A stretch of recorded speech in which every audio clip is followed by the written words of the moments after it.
Then we'll go to 8.5 now.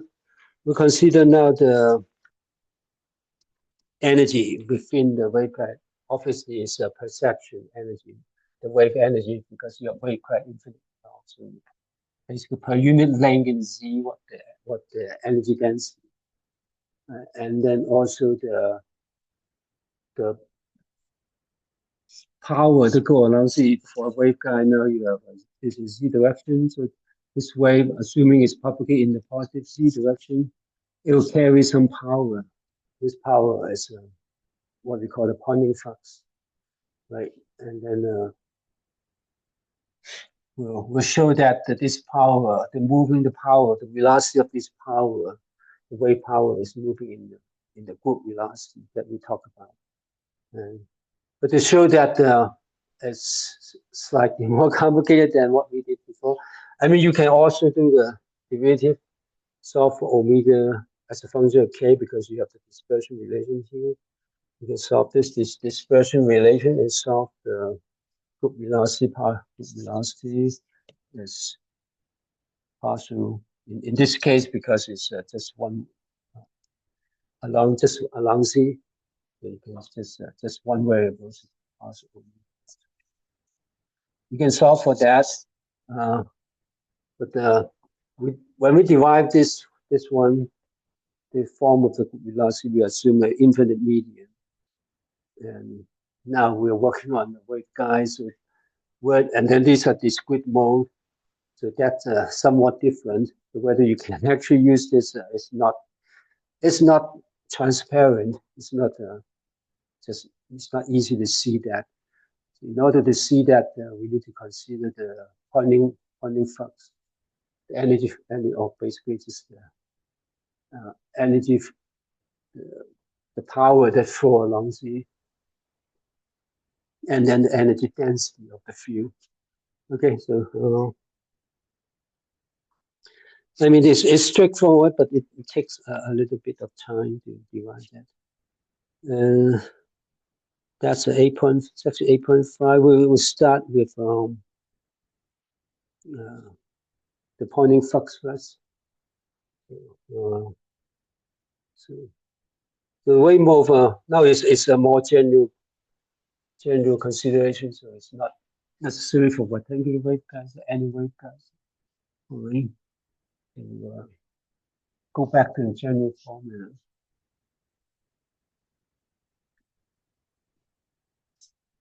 Okay, so go back to the general formula and write down the field to calculate the S, the Poynting vector. The Poynting vector, is we already talk about it a few times. It's E cos H complex quantity, right? And divided by 1/2 because they are single frequency mode, right?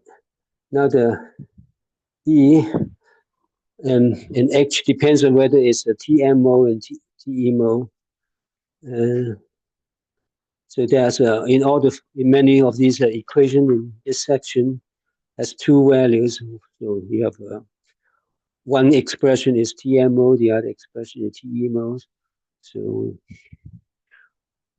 consider that. So for TM mode first, TM mode, E. The magnetic field is transverse, so electric field has C component. So psi is easy. So, and then ET is given by this one. And you see, we keep the plus and minus sign. I don't think so. I think Jackson just he's absorb the sign in K. Wait, let me look at or consider just the positive propagation direction. It doesn't matter. You can get rid of this sign plus or minus sign. Right, and so this is the transverse component. So E in this case E, because we need the total E. E is IK over gamma square. I mean, after for a particular problem, you solve the gamma square. Whatever the value is here, and graph T. That's the transverse component. And then you add the Z component, which is psi.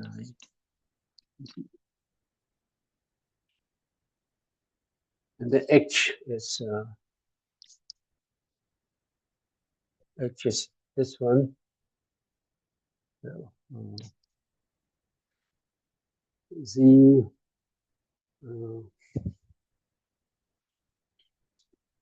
I just erased it.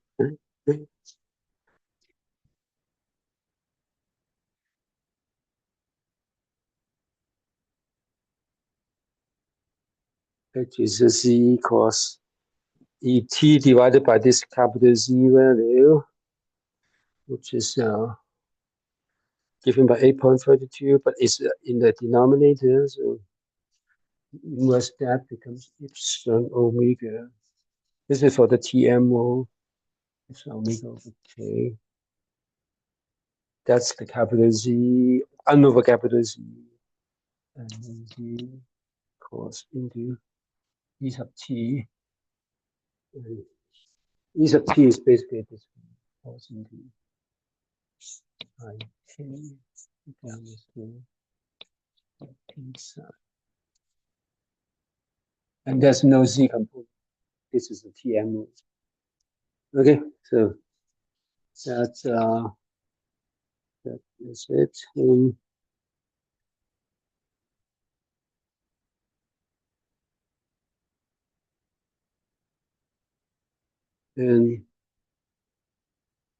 then we can write down the TMO also.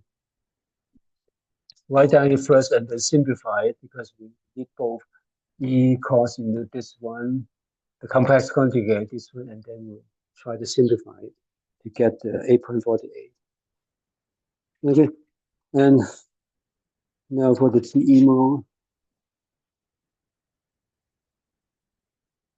See what is easier.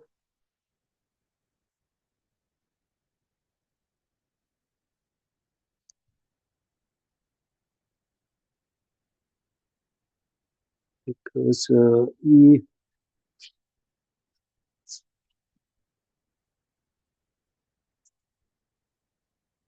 I mean, it's just where you want it, where you want to do it.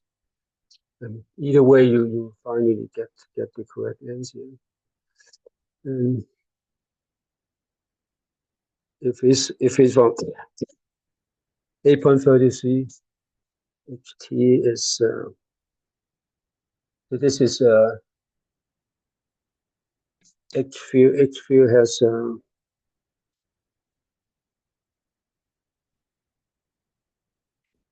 a C component. I think the C component is psi is the C component in.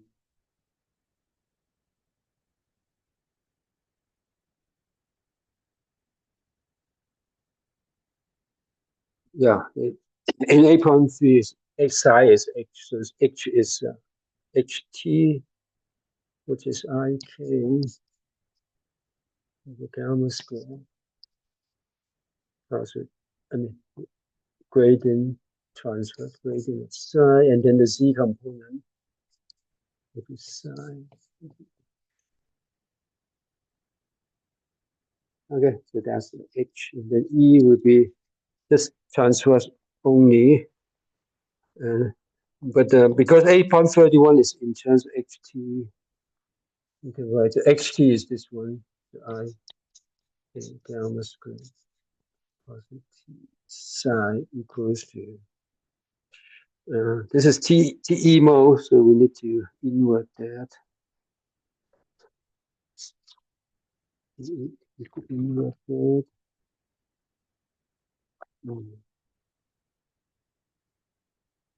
So this the second equation of 8.33, so become K over mu omega. That's a little different from this one. and then C cos E. So T.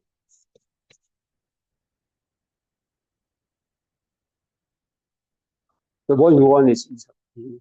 So you need to take another C cos. So you can add another cos product, C cos here and C cos here. And when you cos Z cos C cos ET, so that's a triple cos product. So there will be two terms. One term is along Z, direction is C dot ET, which is 0, right? Because this is C, this is a transverse component, so the dot product is 0. The second term is along E sub T and the E dot E, I mean C dot C, which is 1. And then that's the negative term, so minus K over mu omega E sub T. Okay, so this means that E sub T, let's just put everything to the other side, right?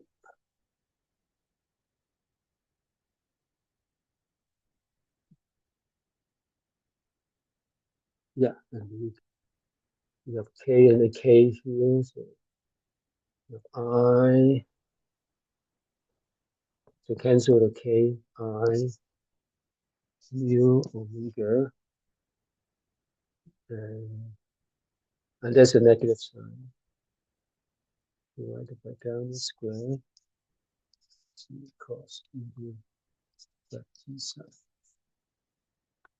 Okay, so it take a while to get this. Jackson didn't write it down.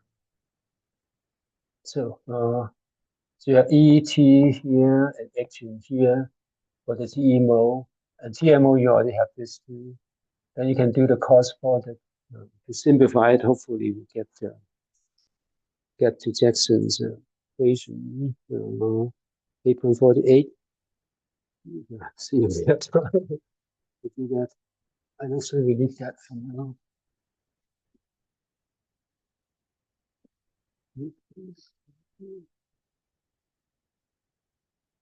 Okay, now see, at least we hopefully get at least one of them. Like E cos into this one.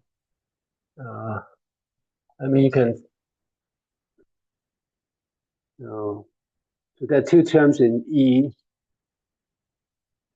and you can consider one at a time.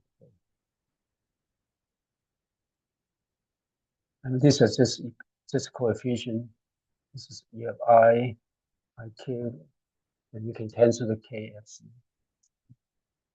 you have R epsilon omega over gamma square I, right? And then you have C cos square T square psi. So basically, so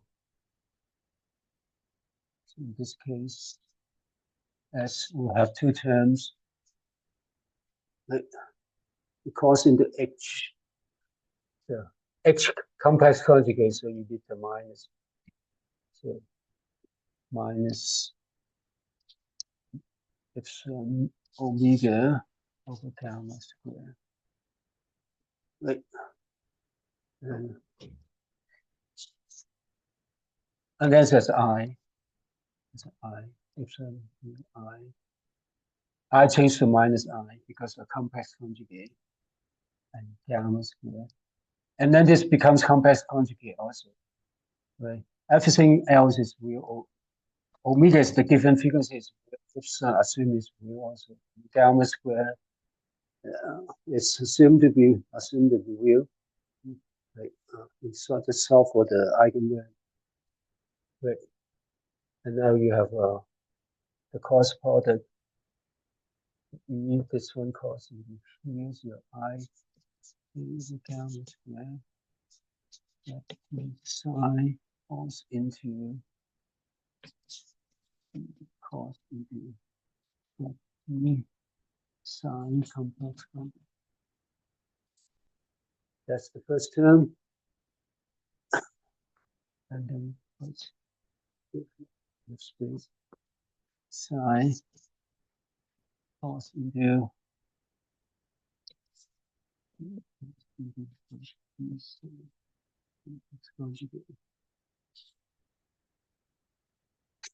two terms, right? And both of them are triple product. So we do the same thing. So for this one, the first term is along z, and this dot into that, which is fine. The second term is along this one, is this dot that, which is 0. This is z, this is grad t. So you can only have the first term. Okay.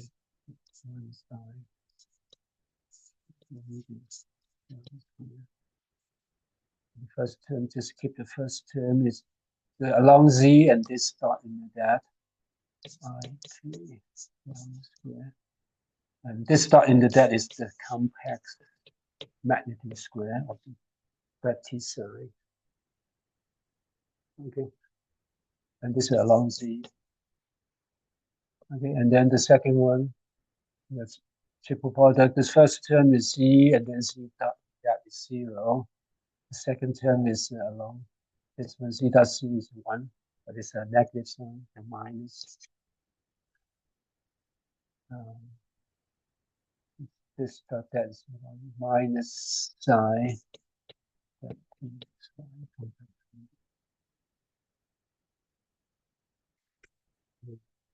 That should be it. Oh, that's a factor of 2. I forgot this one. Divided by 1. Okay, let's see if I compare with the first equation. Excellent. Almost time. So Jackson, write this as there's an epsilon here. So put epsilon here, but you pull out everything. Pull k and gamma square. Okay, just write it along here. And then multiply I minus I inside. We have omega. Pull out the k here. And then we have 2 gamma 4. When you multiply minus I inside is 1. Pull out k and take epsilon inside your epsilon. And then epsilon west size square along z direction. So that's the first term. And the second term, you need to do the same. So you pull the k out. You need to divide it by k. Actually, pull k over gamma square divided by k multiplied by gamma square. So, and then you multiply minus I side become plus 2. And multiply epsilon inside also. So epsilon and gamma square over k.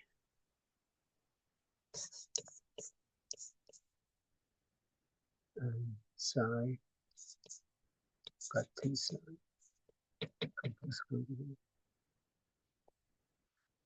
That's the first one. Okay, we have just enough time to divide. This is the first equation of 8.48. I mean, I'm just showing you. The second one would be just very similar. It's just now it's this cos into this one, z cos h, right? Z cos h. Right. The first one is this cos into this one. It's either way, you have a triple product. This cos into this cos into this is also a triple product, but in the other direction, c cos grad t psi cos into either this one or cos into z. And then you use the triple product rule, and supposedly you will get the second equation. But anyway, we hope. Okay, so any question out of this sort of thing? It's just a lot of detailed. Need to be careful algebra, and that's part of it. We are not done, so we'll finally get the Poynting the energy flux along the z direction, and then calculate the energy density and show the energy flowing in the speed of the group velocity. Okay. All right. Any more questions? Okay, let's stop here and continue on Wednesday. All right. I mean, I think we finished the first equation, 8.48. The second equation is pretty much the same. Right? The derivation is pretty much the same, just using the expression of E and H. The first one is for the TM mode. The second one is for the TE mode. It just the field is for E and H are a little different for TM and TE, but the final form is similar, but all these have two terms. But as it turned out, the next equation that we use now is just need the first term because we want the power, because we like to have a waveguide. We want the power that going through the cross sections of our given cross section. This is the z direction. We want the pointing vector that going through any given area. So basically, this is the energy flux. Pointing vector is basically energy flux. So you so the power that going through any cross section is given by P is this pointing flux S dot into E, which is in the z direction, point in the z, and then integrate over this area. So you have this whatever n a. So that's what it is. And because of this dot product with z, so in 8.48, either equation upper one and lower one. The second term will be zero because it's transverse. You have this transverse gradient, either gradient psi or gradient psi complex conjugate, doesn't matter. Dot in the E, dot in the Z will be zero. Right? So because of that, you only keep the first term, and so that make it straightforward. So you keep the first term is 8.48 for the TM and TMO are basically the same. One is proportional epsilon, the other proportional mu. So the formulas are similar. So we could K 2 gamma square. And then for the TMO is multiplied by epsilon, for TEMO multiplied by mu. And then both are integrating, multiplied by the integration, this graph T psi absolute value square. Or you want to write it out explicitly, it's just like that. That's what Jackson did. And the reason is that we want to simplify this further. Okay, we'll simplify this further. And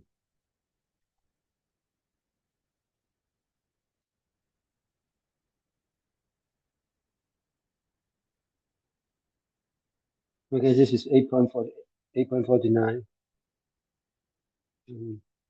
The reason to simplify it further is to compare with the energy density. This is energy. This is the power going through a area. And the next step will divide the energy density, basically energy given by any volume over inside the waveguide. You want to calculate the energy. This energy density becomes energy density per unit length. This length is easier. There's a delta. the energy inside this air, this volume divided by this. But in order to compare with that, we need to simplify this. And to simplify this is basically just using a vector identity. I think we did that something similar in electrostatic.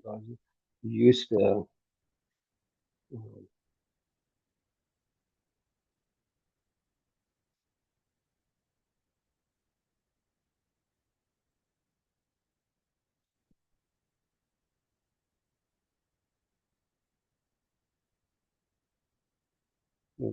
Jackson Pollock using 1.34.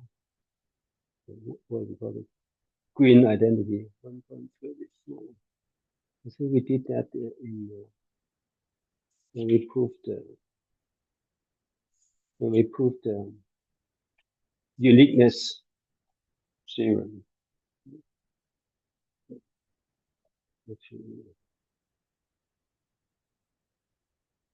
Let me just write it down. One person, if you don't have that. 1.34 is over volume. The two field phi and this is identity, so this is not related. This doesn't have to be the same. This is just a general math identity. Phi dot phi cosine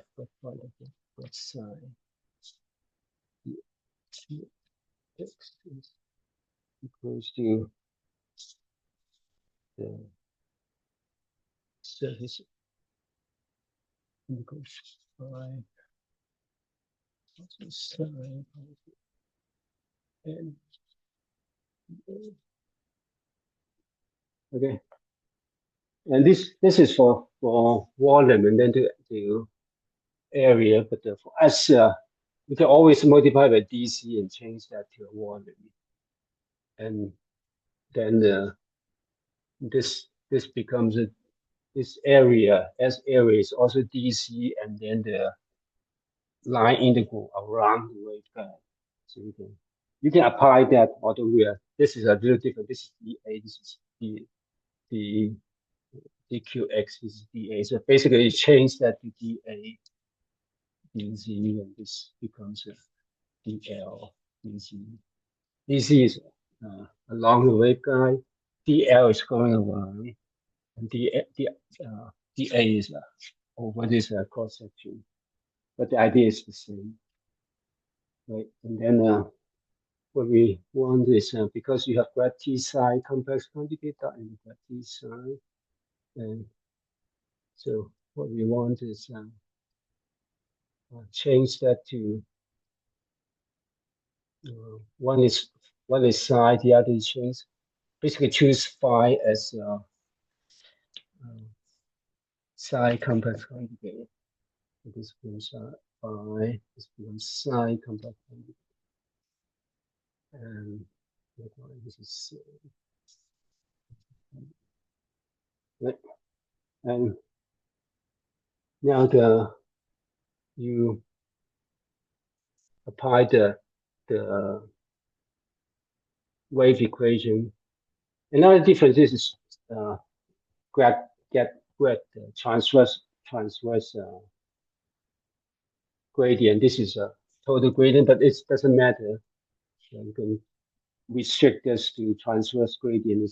You still have the same identity. And then you use the wave equation. The wave equation is remember the graph T plus gamma square psi is 0. They satisfy the wave equation.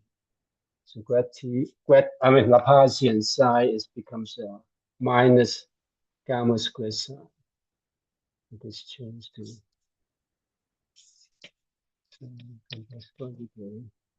gamma square minus psi. That's it, gamma square. This is just the same. This is just the same. So we've got T psi.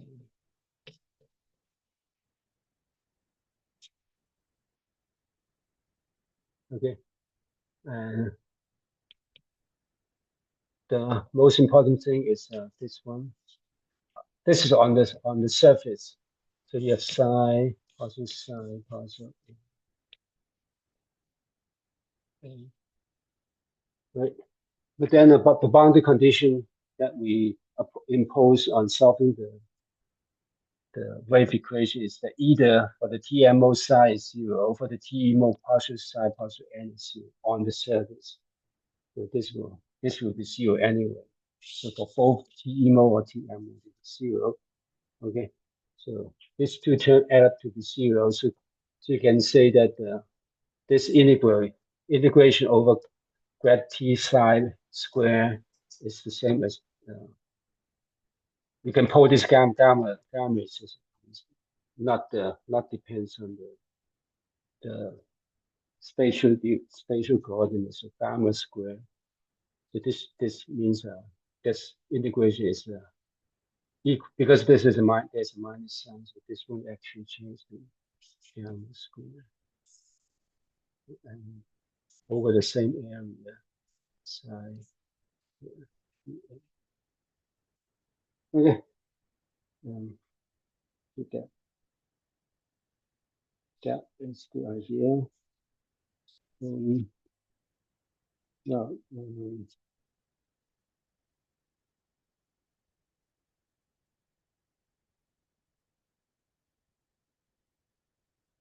basically, let's see what.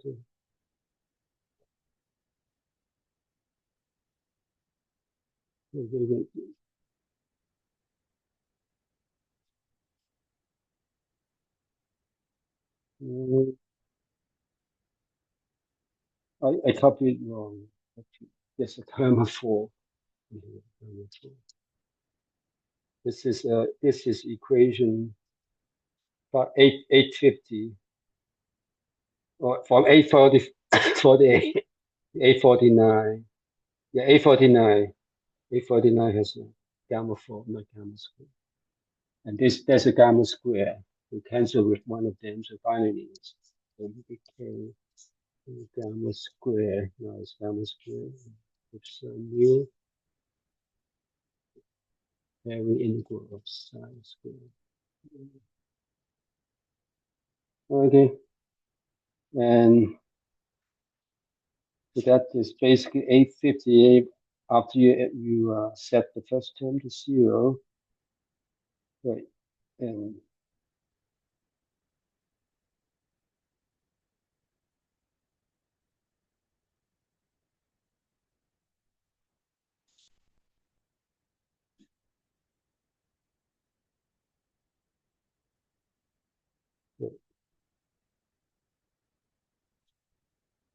I mean, 850 will work on that a little bit. You get 851 because this is to compare with the energy density, but let's work on the energy density. Okay, so this is P. We'll further simplify that to compare with the energy density. Okay, let's leave it like that. So this is 8.49.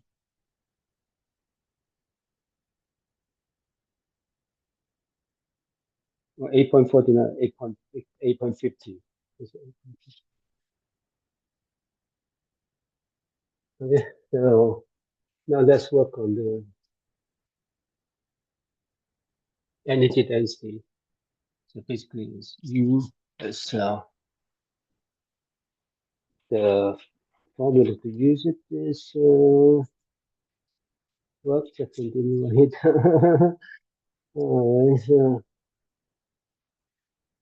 This basically, if you go back to the uh, chapter on energy density, you know that there's E square epsilon over 2 E square. This is in I think chapter 5 somewhere where we divide the total energy somewhere.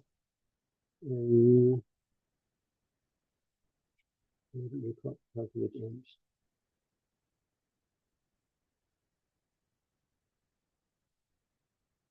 No, chapter 6. Chapter 6. Funding sphere, yeah.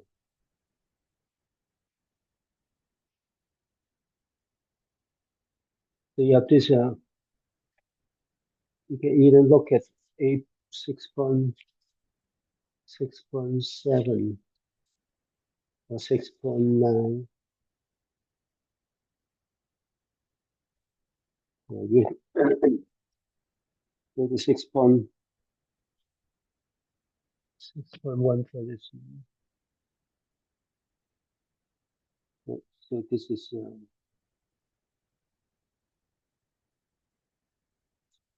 so you have two terms. One is electric density. The other is magnetic. And we are single figures. Having single frequency, so we are using 6.133. So it's 1/4. This is actually a little u. We derive it. This is the volume density. 1/4 of E dot into D. Put the complex conjugate, one of them. And then you have the magnetic energy. 1/4 of E dot in there. Right. And now we want to get the per unit length density. So basically, you want to integrate this over the area. So capital U is integrating little u to A over this area. Okay. So 1/4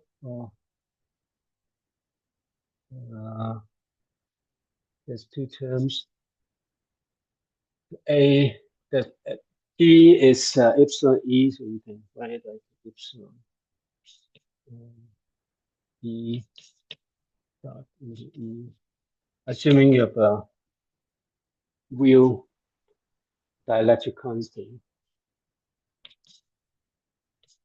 and then you have a B dot H. The B is mu times H, so you have mu times H.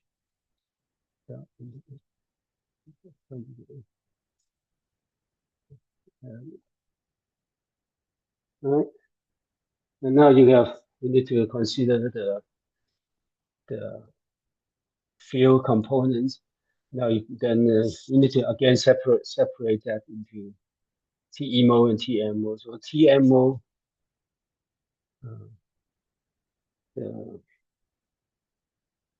that we have discussed before. I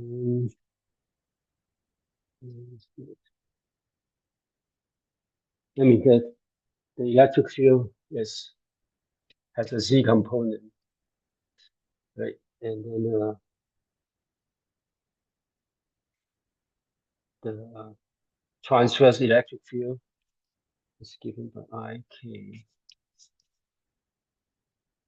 with the sign K representing the plus or minus propagating the thermal spin. And then you have a psi in D component. So psi is basically psi in this case. Okay, so that's the TMO. Then the H for this one. For either case, you can use 8.31.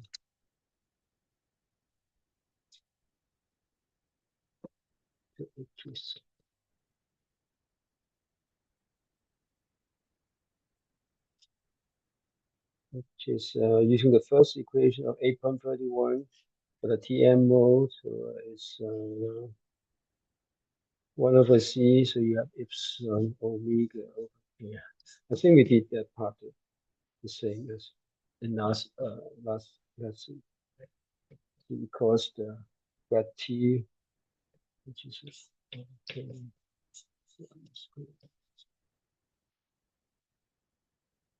That's H is transverse. This is TMO, so there's no Z component of that. And then there's a TMO, but let's work out the TMO first. And if you don't have enough time, you just say that the TMO is just the same. Just calculate it.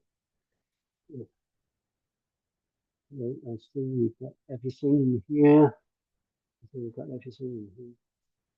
Right. So that's fine. So E dot in this complex conjugate go into here. So again, let's just combine everything and keep deriving this capital U 1/4 and integrating. So you have E dot epsilon, E dot E, so epsilon. When you do this dot product, the grad T term also just dot into grad T term because grad T dot Z is 0, so you don't have cos term. And when you do it, one is complex conjugate, so I times minus I is 1.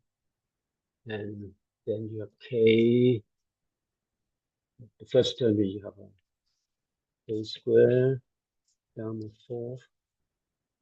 And then you have T psi dot into itself becomes a complex conjugate. I mean, complex magnitude square. Right? So that's the first term. This grad T term dot into itself. The second one is trivial. Just see that C components dot into C components is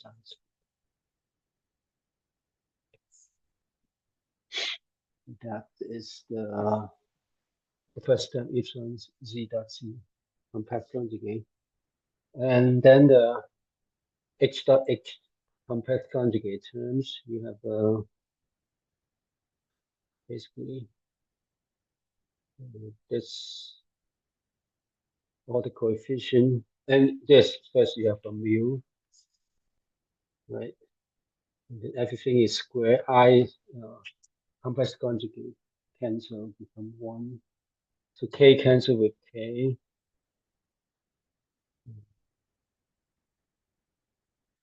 And then you have epsilon. Hopefully that's correct. You have epsilon become epsilon square. And then omega square. And then gamma 4. And now the main, the same main thing you need to work on is C cos grad T psi square. And so basically it's let's say you need to work out a little bit of that. So it's a cos product dot into another cos product. So it's a formula for that. I mean, if you have worked that many times, you probably know how to do. But if not, let's just use the vector identity. Some space here. Just work out the vector identity. So you have a cos B dot into C cos D that equals to A dot C B dot D minus A dot D D dot C.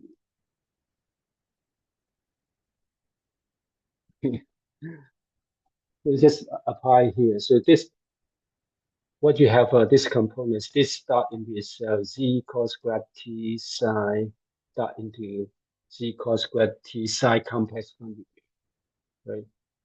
And so in this case, both A and C are C, and B is grad T psi, D is grad T psi complex conjugate. Okay, so in this case, now you can write the first term A dot C is 1 because both are C hat. So you only have B dot D, so it's grad T psi. right? Grad T psi square, right? And the second one is A dot D. This is Z, and this is grad T, which is grad T psi complex. This is 0, and likewise B dot C is 0. So, right, so that's not too bad. So what I'm saying is that if you know this thing, work on this quite a few times, you know that this is exactly either this dot into the cell or C cross the dot into the cell, it give you the same formula.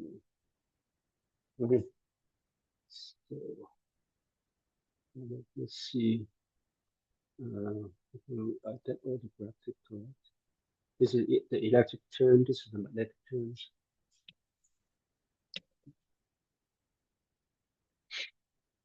Okay, and now for the further simplification of this is again using this this identity. Grad T psi dA is just the gamma square psi square. So you can this you can change to this one by multiply gamma square. So basically cancel. I mean, two of the gamma effect in the denominator. And likewise here, you know, everything changed to grad phi. I mean phi psi square. Okay, and then you combine all the terms and hopefully get what Jackson says. You have all the coefficients. So everything has the same psi square. So now you combine everything. The first one is epsilon k square and cancel with the gamma square. So we have only gamma square here. The second one is just epsilon. The third one is again mu epsilon square omega square over gamma square and square. All these are just coefficients, and actually this you can take out of the integration. Now you see if we can simplify things, because I think what we need is gamma square. What is gamma square? Gamma square is this omega square mu epsilon minus k square. Right. Gamma square is mu omega square mu epsilon minus k square.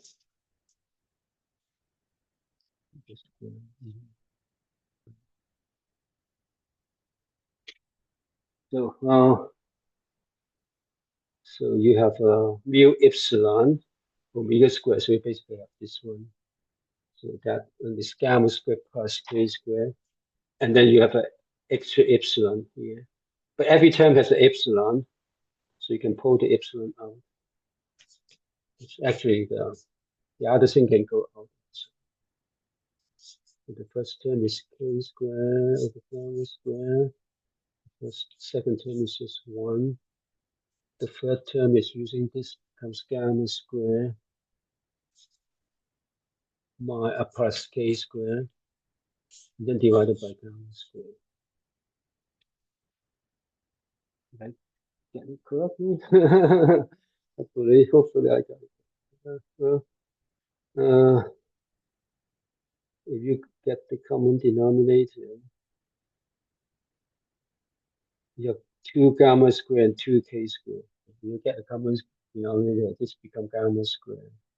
So your k square plus gamma square plus gamma square plus k square, so 2 of them.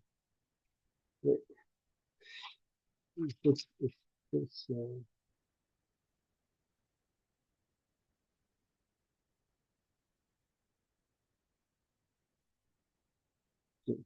and then the rest is just integration. Hopefully I got it correct.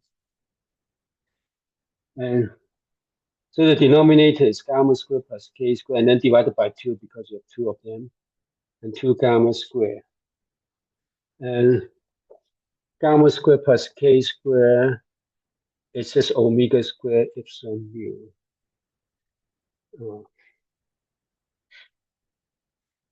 And also you remember that this is, you can define this gamma square at the,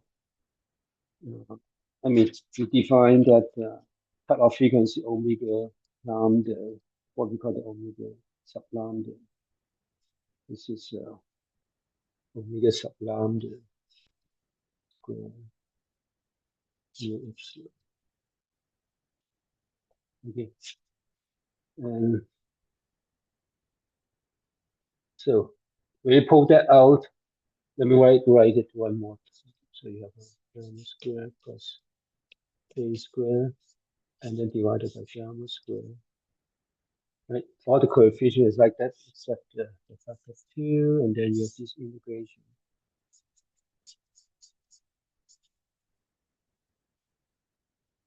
And now this one is just add up to be this one plus this one, omega square mu epsilon. Gamma square is omega lambda square mu epsilon. So mu epsilon cancel in the both numerator and denominator. So that becomes epsilon omega square over to omega lambda square.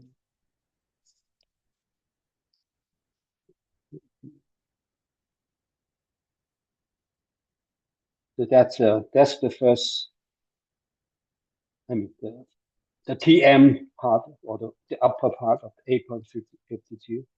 So 1/2 omega square over omega lambda square, and there's epsilon, and then this area integrates. Okay, so well, we have to be so careful because we want to get everything right to compare with this one.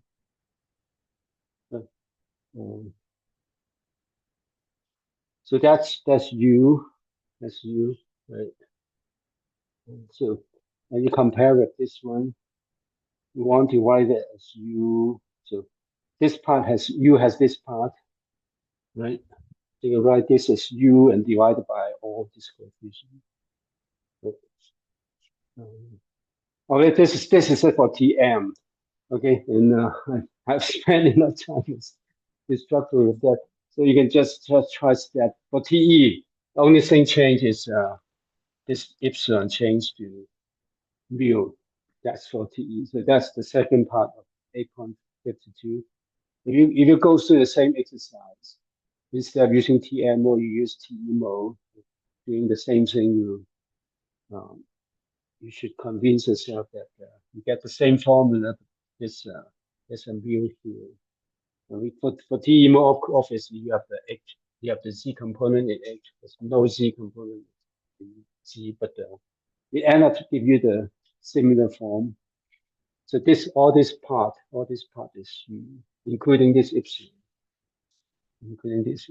is U.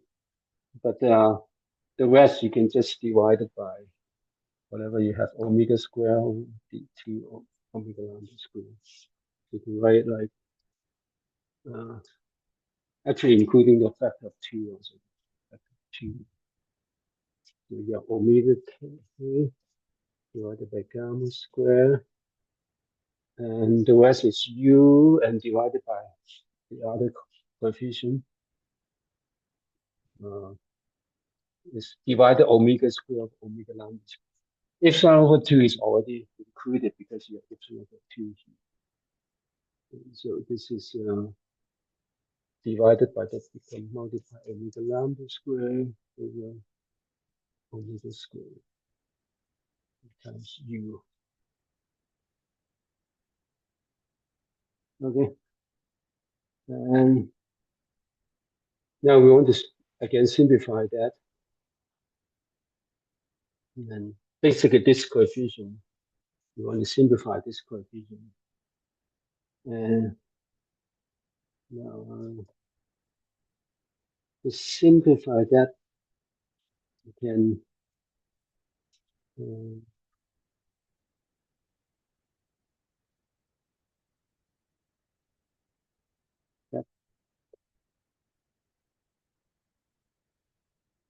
that basically is what we have for them.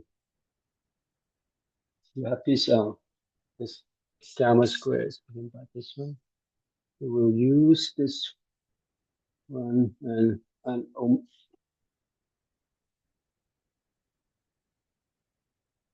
omega lambda square is given by this one.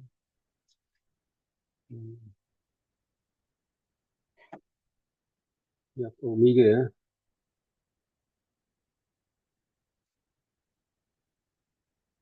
And this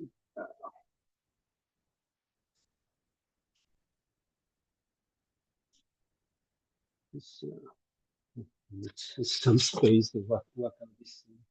We're already done with this one. Let's get rid of this.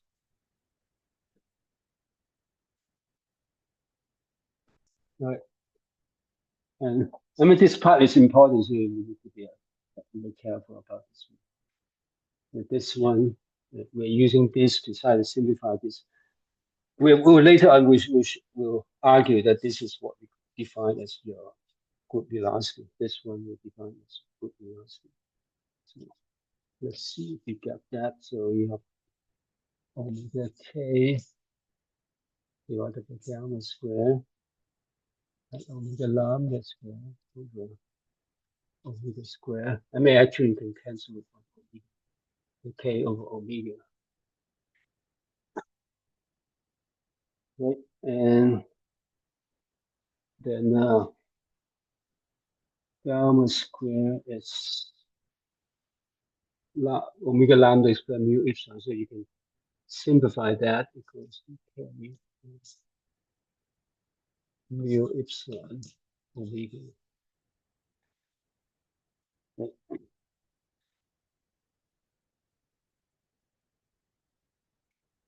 Now,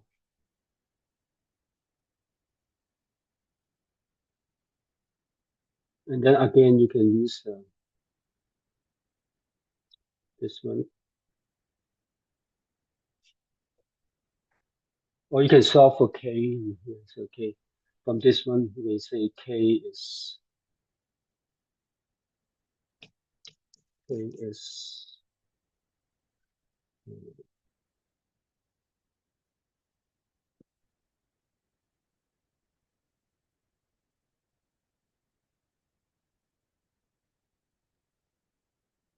I mean, it depends on what you want to solve, what you want to solve in terms of.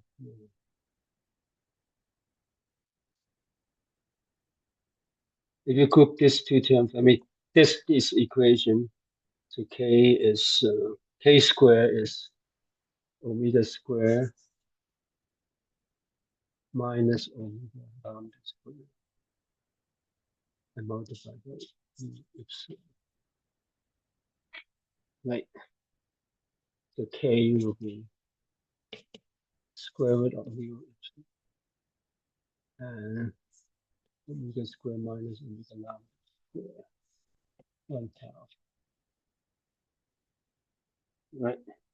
And you can pull the omega out, becomes omega mu epsilon 1 minus omega lambda square over omega square 1/2.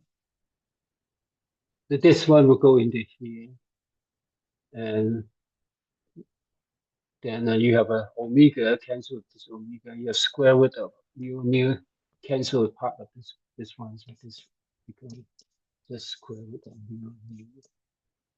The rest is just 1 minus omega lambda square over omega square.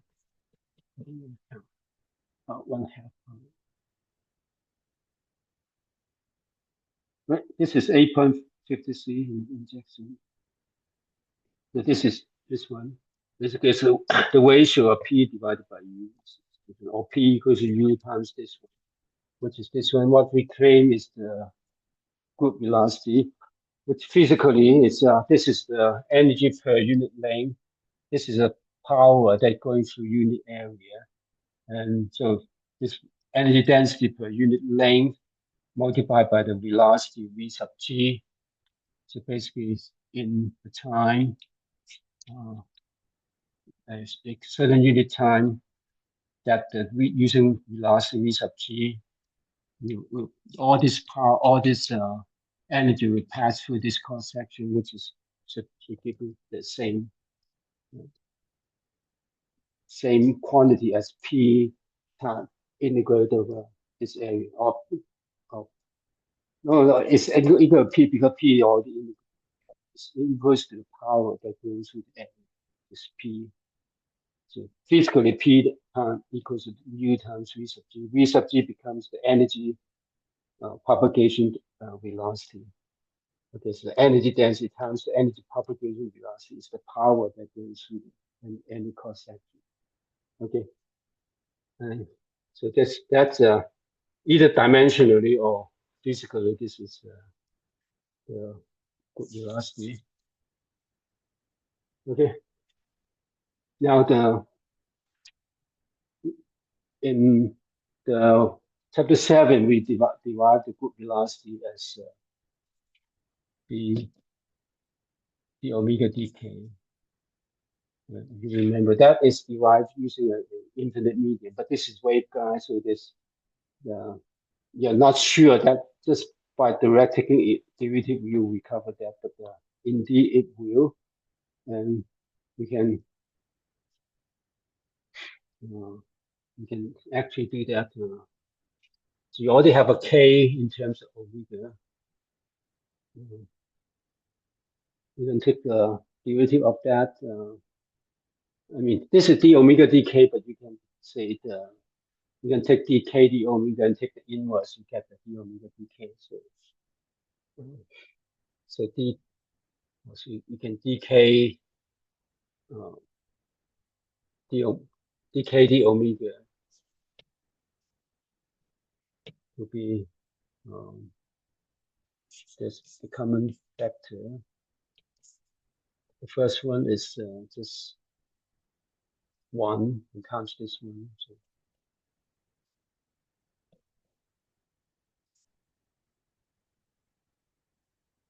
right.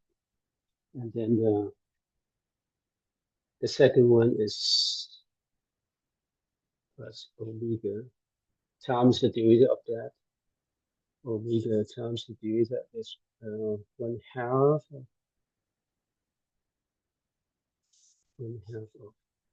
the same omega. This is too complicated. But we'll take a derivative over this one. This better than this one. Take a derivative of this one, so square root of mu epsilon. And for this one, you have 1/2, and the same factor go in the denominator, and multiply derivative of that is 2 omega. Okay, so this one. Okay, so this is dk d omega, but the inverse will be d omega dk. So the inverse is 1 over square root mu epsilon, and omega, and omega square minus omega lambda square 1/2. When you put the omega inside the square root, become 1. So you see that this is exactly this. So either by this simplify this factor, or by taking the derivative of k as a function of omega, you recover the book velocity. Okay, so this is the book velocity. Okay, so it takes a while to divide that. Is it okay? So the concept is that in the waveguide, without consider the dissipation, it's energy density per unit length multiplied by the group velocity as we just treat it like the infinite medium. And that will recover the power that goes through any cross section. Okay, so that kind of recover the physics. It's okay. Any question about this derivation? It's a little long with this derivation, but